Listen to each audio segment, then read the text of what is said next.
Bonjour et bienvenue au Régional, votre magazine d'actualité de la vallée du Richelieu. On débute aujourd'hui avec les actualités qui ont marqué la semaine, choisies par l'équipe de TVR9. Suivi d'une entrevue avec M. Danny Michaud, président de Vogel, qui vous donne tous les détails sur la guignolée des médias et l'organisme Grain de sel.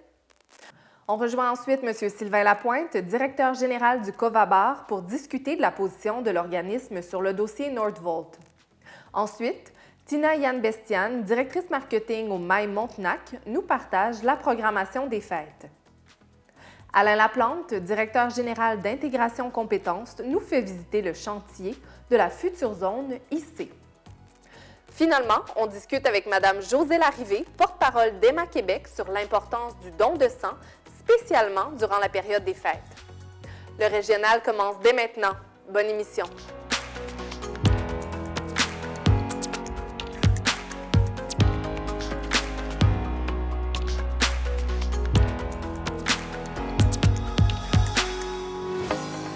Voici les actualités qui ont retenu l'attention de l'équipe de TVR9. Bonjour Soleil, regroupement des familles monoparentales et recomposées de la vallée du Richelieu, invite les familles membres à ces cafés-causeries qui ont lieu de 9h à 11h tous les lundis jusqu'au 18 décembre dans les locaux de Bonjour Soleil. C'est l'occasion idéale de passer un moment de discussion sans jugement entre parents sur différents sujets favorisant l'entraide et la co-construction. Le tout est évidemment offert gratuitement et donc vous pouvez contacter l'organisme, notamment si vous n'avez pas de déplacement pour vous y rendre. Aucune inscription n'est requise et vous pouvez contacter l'organisme par téléphone au numéro qui apparaît au bas de l'écran ou par courriel à info@bonjoursoleil.org. Le Centre d'entraide Le Grain de sel, qui lutte contre la pauvreté et l'exclusion sociale en soutenant le développement de l'autonomie alimentaire et économique des familles, est à la recherche d'un ou d'une directrice générale. La direction générale est responsable de planifier, organiser, diriger, coordonner et superviser l'ensemble des activités de l'organisme. Elle doit également assumer la gestion des ressources financières, matérielles et humaines. La direction générale travaille en concertation avec les membres, les partenaires et les bailleurs de fonds, tout en maintenant à jour les orientations du plan annuel d'action. Pour en savoir plus ou pour soumettre votre candidature, vous pouvez écrire à recrutement@commercialgrainsel.ca. La MRC de la vallée du Richelieu et la MRC de Marguerite-Diouville sont fiers d'annoncer conjointement la tenue de la toute première édition de l'événement ouvert au public, les Rencontres du patrimoine. La population des municipalités des deux territoires est conviée à 2 journées consacrées au patrimoine bâti. Avec la venue de la nouvelle réglementation municipale, les interrogations et les inquiétudes concernant le patrimoine bâti sont en hausse. Les deux MRC ont donc souhaité sensibiliser et bien renseigner le public intéressé par le sujet. C'est un événement qui est gratuit et qui propose un volet de kiosques de métiers artisanaux et traditionnels en continu, ainsi qu'un volet de conférences. Les propriétaires d'immeubles patrimoniaux, le personnel municipal œuvrant en urbanisme, aménagement ou inspection, ainsi que le grand public ayant un intérêt pour le patrimoine bâti, pourront y rencontrer des spécialistes du domaine pour se renseigner. Assurabilité, bonnes pratiques d'entretien, matériaux, programmes de restauration patrimoniale ne sont que certains des sujets qui vont être couverts. L'entrée et le stationnement sont gratuits et dans la région de Chambly, ça aura lieu le 28 novembre, c'est un mardi au pôle culturel et ça aura lieu entre 15h et 21h. Toutes les informations concernant la programmation sont disponibles sur le site de la MRCVR. Dès le 1er décembre prochain et jusqu'au 31 mars, il sera interdit pour tous les automobilistes de stationner leurs véhicules sur la voie publique pendant la nuit entre 2h et 7h le matin, sauf lorsque l'interdiction est levée. Rappelons que la réglementation de la ville de Saint-Basile-le-Grand prévoit des exceptions pour certaines nuits du temps des fêtes, soit du 24 au 25 et du 25 au 26 décembre, de même que du 31 décembre au 1er janvier et du 1er au 2 janvier, et ce, peu importe les conditions météo.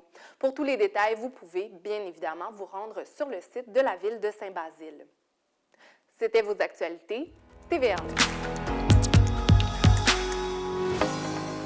Depuis le 18 novembre dernier, les fêtes se sont invitées au Mail Montenac. On rejoint Mme Tina Yann-Bestian, directrice marketing au MAI. Bonjour. Bonjour, Andréane. Alors, pouvez-vous nous parler un peu de cette magnifique programmation pour les fêtes 2023? Absolument. On est ravis au Maï-Montenac. En fait, on a commencé, le Royaume a débuté samedi dernier, le 18 novembre. Alors, les enfants peuvent venir rencontrer le Père Noël. Et ses lutins. Et ses lutins. On a Anna et Elsa. Et puis, on a aussi un photographe professionnel qui peut prendre des photos et nous offrons des photos numériques ainsi qu'imprimées sur place et des produits dérivés. Alors, les enfants ou les parents peuvent réserver sur la plateforme de rendez-vous en ligne. Alors, il n'y a aucune file d'attente comme dans le passé. Alors, le parent réserve le moment qui lui est le plus convenable et les enfants peuvent prendre le temps avec le Père Noël. C'est pratique parce que des fois, avec de jeunes enfants, on n'a pas envie d'aller attendre dans une ligne. On ne sait jamais de quelle humeur notre enfant se réveille le matin. Exactement. Alors, les parents apprécient énormément. C'est la formule qu'on avait prise l'année passée. Et avant la pandémie, c'était plus parfois des longues files d'attente. Alors, c'est vraiment apprécié. Je pense qu'on va le garder. Oui. Et là, c'est le retour du petit train de Noël également dans le Maï. En effet. Alors, depuis 2019, c'était la dernière fois qu'on l'avait sorti. Alors là, cette année, il y a tellement plus d'enfants qu'on voit dans le centre commercial qu'on a ajouté un autre wagon. Alors, il y en a 2. Alors, il y a plus de place pour les enfants et ça fait le tour du centre commercial au complet. Alors, les enfants aiment ça. Et c'est gratuit. Et les parents aussi, parfois, peuvent embarquer quand l'enfant est très jeune. Alors, on est là. On a commencé samedi, puis on est là jusqu'au 24 décembre. Jusqu'au 24 décembre. Exact. Il y a un marché de Noël aussi qui s'invite au Maï. Oui.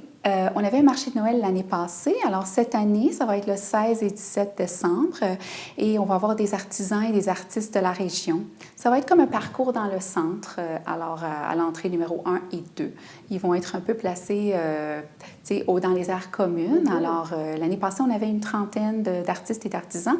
Et cette année, on attend, ça va probablement être pareil. Et pour connaître les artistes et les artisans qui vont prendre part au marché de Noël, quel est le meilleur moyen de s'informer? Oui, ça va être sur le site Web et sur nos réseaux sociaux. Alors, on va afficher ça sous peu, probablement début décembre. On attend les dernières confirmations. Alors, tout est affiché, en fait, sur les activités de Noël et la programmation. Il y a également des ateliers qui vont être donnés pour les enfants 3 samedis durant le mois de décembre. Exactement. On a des ateliers des lutins du Père Noël. Alors, c'est un partenariat qu'on fait avec la Maison de la famille de la vallée du Richelieu. Alors, on offre aux parents et aux enfants des ateliers tout au courant, en fait, des samedis du mois de décembre. Et puis, les ateliers sont pour des contes de Noël ou bien des décorations pour le sapin. Ou des cartes de souhait.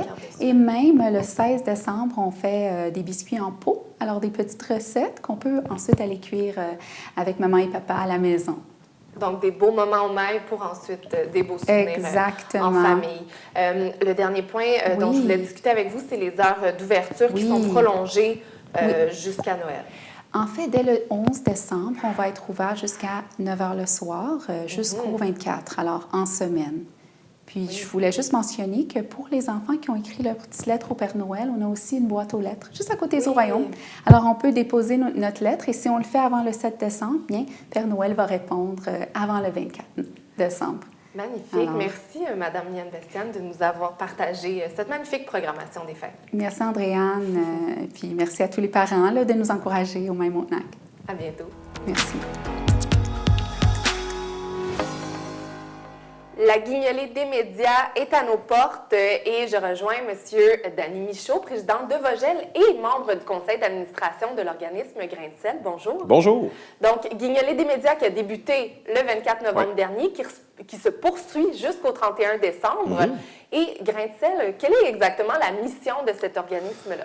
Bien, le Grain de sel, c'est un centre d'aide familiale qui est là pour aider du côté alimentaire et économique les familles de la région. Vous savez, ils ont différentes choses au Grain de sel, là. Des comptoirs alimentaires, ils ont un bistrot, un resto-pop qu'ils font pour les bénéficiaires et les bénévoles. Ils ont des ateliers de cuisine. Ils ont différentes choses justement pour aider l'ensemble des familles de la région. Et à quoi ressemble le portrait, justement, dans la région de la faim? Bien, c'est ça qui est important parce que le visage de la faim change tout le temps. Hein. Puis ici, je n'entrerai pas dans les précisions de pourcentage, mais mettons, faisons-le rapidement, là, un tiers, un tiers, un tiers. Donc, un tiers sont des familles monoparentales, un tiers sont des personnes seules, un tiers sont des familles. Mais ce qui est inquiétant là-dedans, et ce qu'il faut retenir, c'est que 40 de ces gens-là ont un emploi. Ça aussi, c'est troublant. Parce que vu que le visage change et que l'économie est de plus en plus serrée sur eux, bien, on se rend compte à quel point ça devient difficile. Il faut aussi le diviser en régions. Là. On comprend qu'à peu près 50 est Belleuil, McMasterville, Saint-Mathieu, 20 Saint-Hilaire et le reste, c'est les autres petites villes environnantes. Mais on se rend compte à quel point que la faim, même si on ne la côtoie pas tant que ça, elle a un visage caché, on la côtoie tous les jours chez nous. Exactement. Il y a sûrement des gens dans notre entourage, dans notre environnement. On s'en douterait pas du tout. Les gens ne le savent pas, mais dans mon ancien passé, j'ai été directeur général de Montmoral et je disais tout le temps, la pauvreté qu'on voit, c'est l'itinérance. La grande pauvreté derrière ça, c'est des gens qui ne parlent pas. Il n'y a pas de fierté à dire que j'ai besoin d'aller dans un comptoir alimentaire. Fait que souvent, on ne s'en rend pas compte. Donc, c'est notre devoir d'essayer d'aider ces gens-là et de s'assurer justement qu'on peut faire une différence. Et la guignolée des médias est là pour ça. Totalement. Donc, la guignolée des médias, on invite les gens à donner. De quelle manière on peut donner cette année? Bien, on sait qu'on a la grande collecte qui va se faire. Puis, n'oublions pas, hein, le grain de sel aide présentement 136 familles. 136 familles, c'est 50 de plus qu'à l'an passé. Donc, les besoins sont grands. Il y a des points de collecte un peu partout. Je vous dirais d'aller au graindesel.ca pour s'en assurer. Vous allez voir l'ensemble des endroits où on peut collecter. Je dis toujours aux gens, vous savez, le 7 décembre, lorsque ça va être la grande collecte, là, on laisse faire le café ce matin-là, puis on le donne en don. Imaginez les centaines de personnes qui vont passer sur les routes. On le prendra au bureau, là. On va le prendre pareil, notre café. Au lieu de le dépenser, on peut le donner aux gens et ça fait une grande différence. Donc, la grande guignolée média, le 7 décembre, va être là pour savoir l'ensemble des informations. J'irai directement sur le site du graindesel, graindesel.ca. Oui, donc on invite évidemment les gens à donner généreusement. Et revenons d'ailleurs sur l'édition 2022 qui a été un très grand succès. Oui, bien, je pense que les gens ont été touchés avec tout ce qui se passait, la pandémie et tous les risques qu'on a eus. L'année passée, en 2022, si je me souviens bien, c'est environ plus de 50 000 qui avaient été ramassés sur les routes. On espère pouvoir le dépasser cette année. Je pense que c'est 85 000 qui avaient été ramassés par la Grande Guignolée. Donc, effectivement, ce qu'on demande aux gens, c'est d'être généreux. Il n'y a pas vraiment d'objectif fixé, mais on essaie toujours de s'améliorer, pas parce qu'on veut battre un défi, mais c'est parce que les besoins grandissent. Puis je me souviens d'une phrase qui est super importante, qui avait été dite par Coluche, un Français, qui avait dit une fois, « C'est pas vraiment de ma faute si les gens ont faim, mais ça le deviendrait si j'y changeais rien. » Fait que vous avez la chance aujourd'hui de changer ces choses-là. Totalement. Donc, encore une fois, on invite tous les téléspectateurs qui nous regardent à donner généreusement. Vous avez jusqu'au 31 décembre pour faire vos dons et la grande guignolée des médias qui aura lieu, la grande collecte le 7 décembre prochain. Merci, M. Michaud. Merci à vous. On s'est rendu chez Covabar rencontrer le directeur général, M. Sylvain Lapointe, pour tourner une série de capsules, dont cette première qui nous parle de la position de l'organisme dans le dossier Nordvolt. Le dossier Nordvolt continue de faire jaser et l'une des principales préoccupations est l'avenir et l'impact environnemental qu'aura l'usine de batterie sur le Richelieu. Monsieur Sylvain Lapointe, directeur général du Covabar, bonjour. Bonjour. Quelles sont vos principales préoccupations dans ce dossier-là? Bien, dans un premier temps, je tiens à déclarer qu'on est heureux, comme toute la communauté de la vallée du Richelieu, de l'arrivée d'une entreprise comme Nordvolt. Mais lorsqu'on a commencé à entendre d'une certaine façon leur mode de production et éventuellement l'impact que ça pourrait avoir sur la rivière, je vais vous avouer qu'on a commencé à se poser des questions. Alors, la première impact, c'est de l'eau qui sera puisée d'une certaine façon à la rivière. Comment sera-t-elle puisée? Et cette eau-là qui sera en principe, ce qu'on peut comprendre, intégrée dans tout le roulement de production, effectivement, sera éventuellement retournée à la rivière. Alors, quels sont les impacts éventuellement sur la prise d'eau, sur la sortie d'eau, le retour d'eau aussi, puisque quand même, on a la prétention de croire que la CIL a rejeté pendant des années quand même des polluants toxiques au niveau de la rivière. Alors, quel sera le débit de retour de l'eau à la rivière? Dans le fond, est-ce qu'on ira brasser cette soupe-là?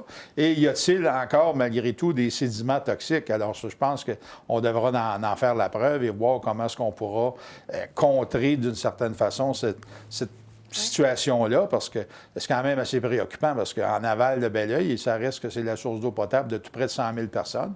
Alors donc, c'est dans ce sens-là qu'une de nos premières préoccupations était à ce niveau. Et sinon, il y a aussi le fait que cette usine va être immense et c'est un milieu qui reste perméable. Bien, effectivement, parce qu'actuellement, on a un grand terrain, dans le fond, où il y a quand même une certaine filtration, même s'il y a eu une partie qui a été quand même nettoyée à l'époque. Et bon, ça reste que ce terrain-là a quand même un effet de filtre sur l'eau qui retourne à la rivière par les fossés, etc. Alors, sur l'équivalent d'usine, on parle de 75 terrains de football. Alors, on peut imaginer le volume d'eau pluviale qui devra être récupéré. Alors, nous, ce qu'on prétend, parce qu'on a quand même demandé une rencontre avec le président de l'entreprise, duquel on attend éventuellement une réponse, et c'est de leur proposer justement des méthodes, à quelque part, de récupération de l'eau pour que ça soit d'autant plus écologique. Et peut-être que cette eau-là récupérée pourrait être aussi intégrée dans leur mode de production, considérant qu'ils prétendent utiliser un grand volume d'eau. 3 000 employés aussi, éventuellement, c'est quand même des eaux grises qui amènent un certain volume. Là, on parle quand même d'un gros village. Alors, comment, à quelque part, sera toute faite la gestion intégrée de l'eau au niveau de l'usine, en fonction du terrain? Le fait qu'il y ait des milieux humides aussi qui sont créés, c'est quand même... Les milieux humides, actuellement, sont quand même de nature anthropique, puisqu'à l'époque, l'usine était là. Et là, c'est dans le fond, c'est avec la mise en jachère du terrain que les milieux humides sont créés. Alors, c'est ce qui fait que... Oui, c'est très préoccupant à ce niveau-là pour la biodiversité qui est présente, mais je pense qu'il y a quand même moyen éventuellement de récupérer. Mais il n'en reste pas moins que toute cette eau-là, est-ce qu'elle sera retournée à la rivière? Si c'est le cas, bien, il faudra dans le fond le faire avec des moyens qui respectent l'environnement.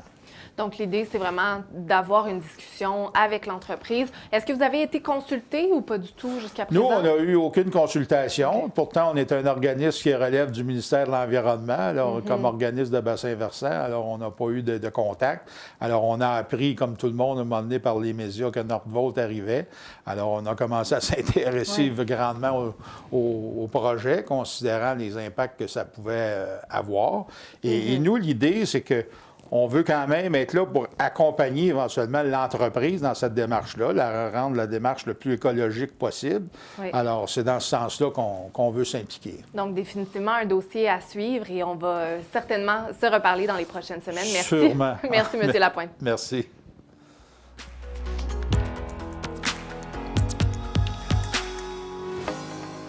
Avec l'approche des fêtes, on a de plus en plus envie de donner, et pas seulement des cadeaux, pourquoi pas du sang cette année.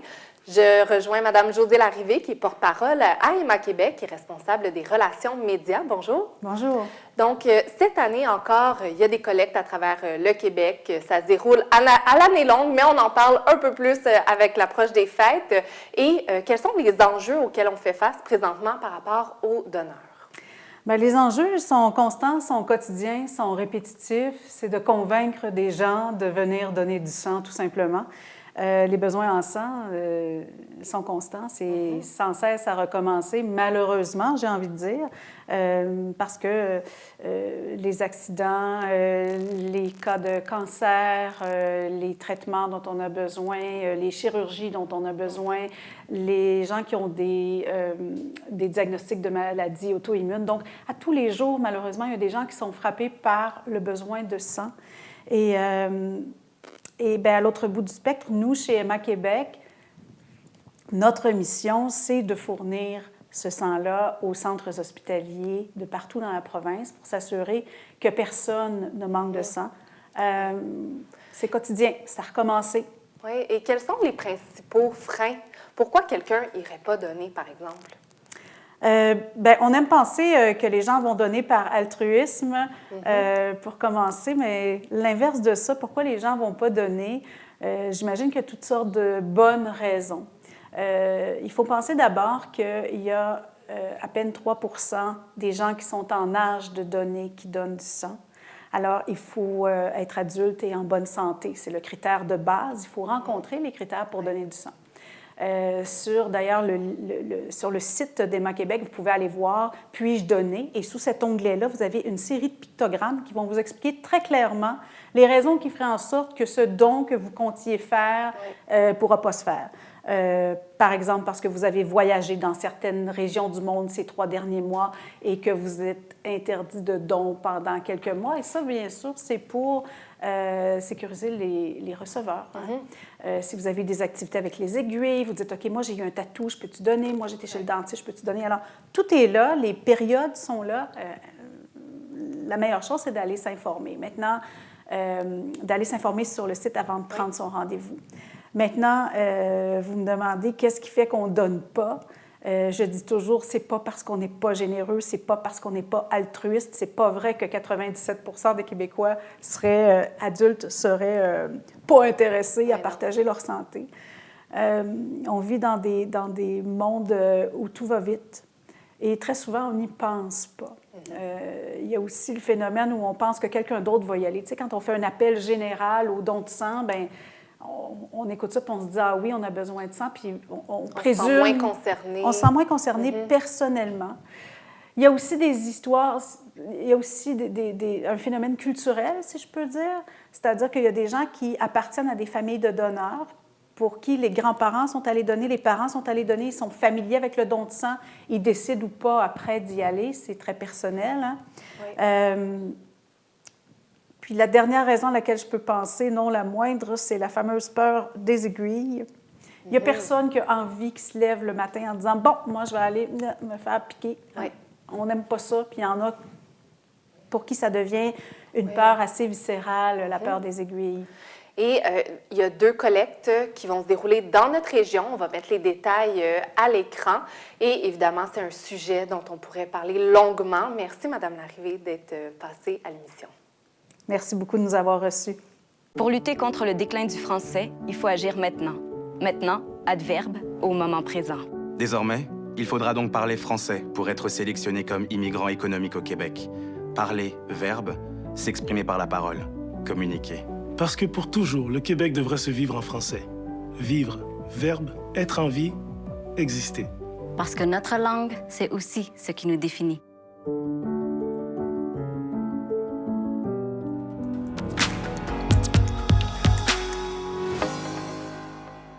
On se trouve présentement à l'ancienne Caisse populaire de Belleuil, sur le boulevard Cartier, qui deviendra très bientôt la zone IC, qui est une initiative d'intégration compétences. On s'en va rejoindre M. Alain Laplante, directeur général d'intégration compétences, pour en savoir plus sur ce nouveau projet. On se trouve présentement dans la future zone IC. Qu'est-ce qu'on va retrouver ici exactement? La zone IC sera un endroit accueillant, professionnel, propice au développement de compétences et à l'insertion sociale, dans le fond, de nos clientèles, donc les jeunes âgés de 16 à 35 ans, mais aussi la population issue de l'immigration qui choisissent de venir s'implanter dans la vallée du Richelieu. On va retrouver plein de trucs là, dans la zone ici. Évidemment, on va déplacer nos bureaux d'accueil. On aura aussi un petit coin café pour, comme aire d'attente, être sûr de bien accueillir nos clients. Il y aura aussi la fabrique numérique, une petite vitrine là, sur nos activités de fabrication de matériel. On aura une petite scène aussi propice à présenter des formations, des assemblées générales, organiser des conférences de presse ou tout simplement des conférences. Oui. Et on aura aussi un nouveau projet, un nouveau plateau de travail, un studio d'enregistrement de podcasts. Donc, on va aménager dans la pièce ici en haut. Vous avez différents partenaires qui font partie de l'aventure avec vous, notamment TVR9, qui va contribuer à l'offre et au développement des compétences de vos clients. À quoi va ressembler cette nouvelle offre? Effectivement. Donc, nous aurons ici, comme je vous disais, une petite scène où on pourra produire des petites activités, des petites formations, des petits spectacles.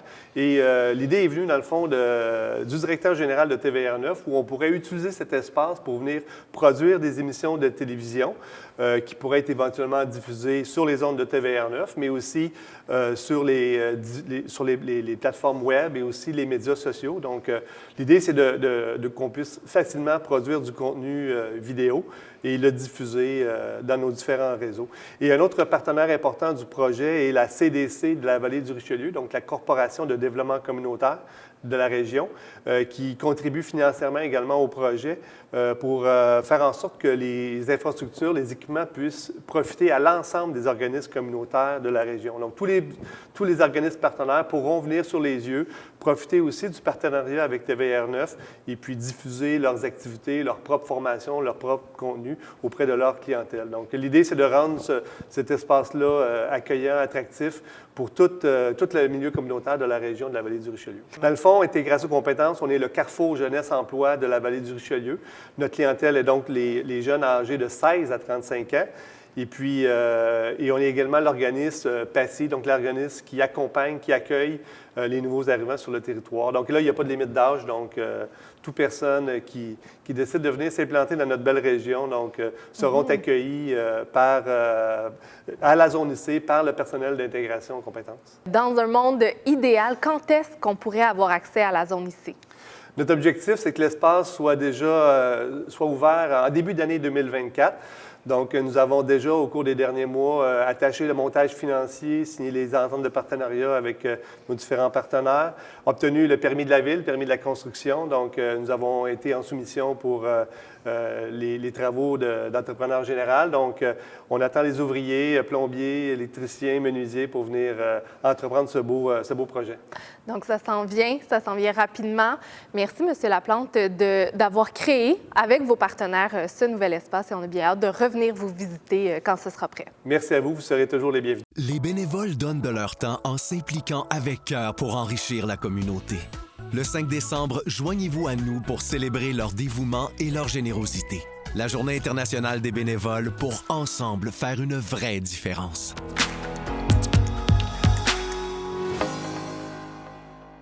C'est ce qui termine l'émission de la semaine. Merci d'avoir été au rendez-vous.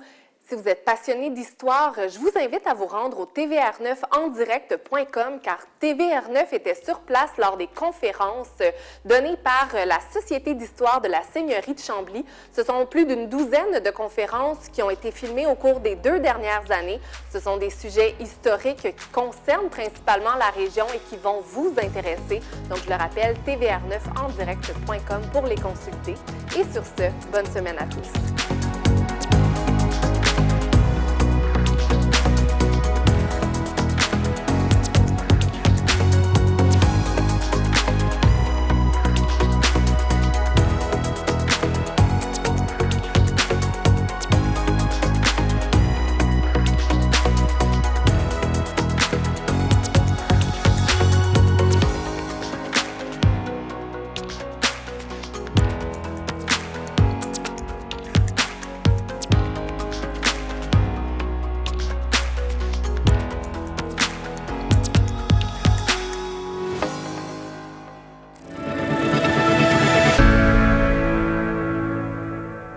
Les bénévoles donnent de leur temps en s'impliquant avec cœur pour enrichir la communauté.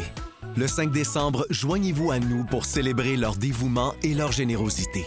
La Journée internationale des bénévoles pour ensemble faire une vraie différence.